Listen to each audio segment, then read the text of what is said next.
हमारे पास पहली एग्जांपल है सेंटर ऑफ ग्रेविटी फाइंड करने की, जिसमें एक कॉम्पोजिट शेप है, दो रेक्टेंगल्स है जिसके अंदर, और हमें सवाल में कहा गया है कि हमें ये जो रेफरेंस एक्सिस एक्स और वाई एक्सिस बने हुए हैं, इनके गिर्द अपना सेंटर ऑफ ग्रेविटी या सेंट्रॉइड मालूम करना है। हमारे पास फिगर के ऊपर जितनी भी डायमेंशंस हैं वो सब सेंटीमीटर में है। तो हम अपना वही प्रोसीजर अडॉप्ट करते हैं कि जिसमें सबसे पहले हम इस पूरी फिगर को मुख्तलिफ शेप में डिवाइड कर देंगे। तो हमारे पास पहली शेप जो नीचे रेक्टेंगल बनी है, हम उसको अपनी शेप नंबर 1 कहेंगे, और जो ऊपर रेक्टेंगल है हमारे पास उसको हम शेप नंबर 2 का नाम देंगे। अब हमारे पास रेफरेंस एक्सिस पहले से बनाए गए हैं तो हमें उसकी जरूरत नहीं है। हम शेप 1 का एरिया कैलकुलेट करेंगे। शेप 1 की विड्थ अगर इस डायग्राम में आप देखें तो वो 7 सेंटीमीटर है और उसकी हाइट 1 सेंटीमीटर है।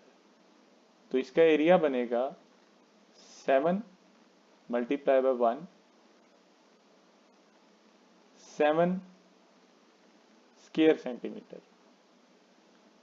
तो हम इसका y1 भी साथ लिख लेते हैं, जो कि डिस्टेंस है x एक्सिस से। तो अगर हम y1 देखें तो 1 सेंटीमीटर डिस्टेंस से हमारे पास फिगर शुरू हो रही है। तो यहाँ पे हम 1 लिख लेंगे, प्लस 1 सेंटीमीटर इसकी हाइट है, तो इस शेप का जो सेंटर है वो 1 सेंटीमीटर के हाफ में होगा। 1 प्लस 1/2, तो ये हमारे पास 1.5 सेंटीमीटर में। इसी तरह एरिया 2,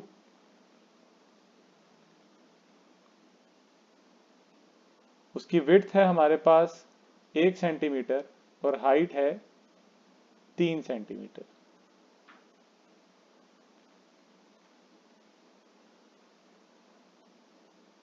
तो हमारे पास यहाँ पे एरिया बनेगा 3 स्क्वायर सेंटीमीटर।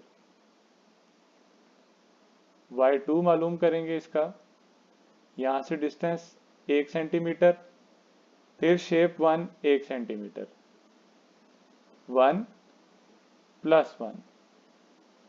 तो यहाँ पे जो शेप नंबर 2 है उसका सेंटर इस 3 सेंटीमीटर के बिल्कुल हाफ में होगा, तो प्लस 3/2।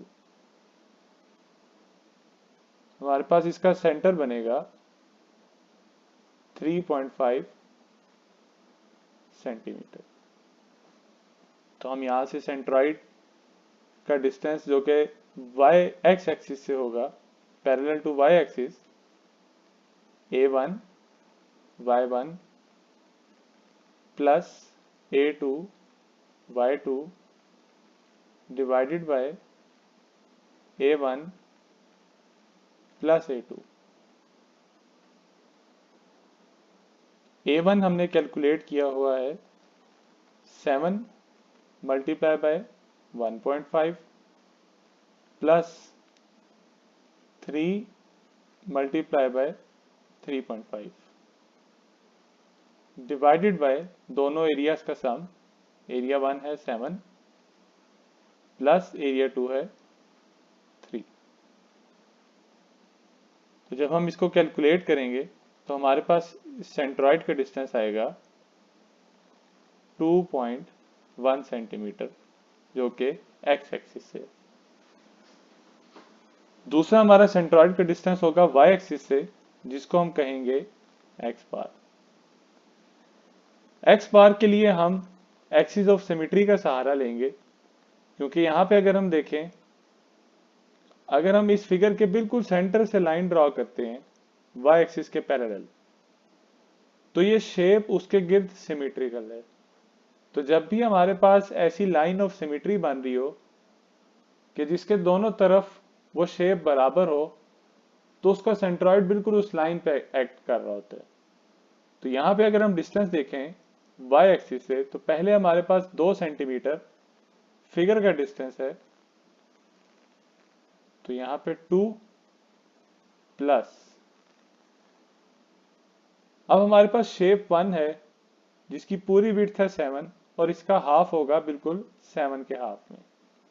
इसी तरह अगर हम ऊपर वाली रेक्टेंगल देखेंगे, उसका हाफ भी बिल्कुल 1 के सेंटर में आ रहा होगा। तो इसका मतलब है कि अगर हम 7/2 ऐड करें तो हम आसानी से इसका सेंटर ऑफ ग्रेविटी फाइंड कर सकते हैं और हमें यह फॉर्मूला इस्तेमाल करने की जरूरत नहीं है। तो यहाँ पे हमने एक्सिस ऑफ सिमेट्री का इस्तेमाल किया है, तो ये हमारे पास टोटल जो डिस्टेंस बनेगा वो 5.5 सेंटीमीटर बनेगा। तो ये हमारे पास वो पॉइंट आ जाते हैं कि जहां पे इस पूरी बॉडी का वेट एक्ट कर रहा होगा।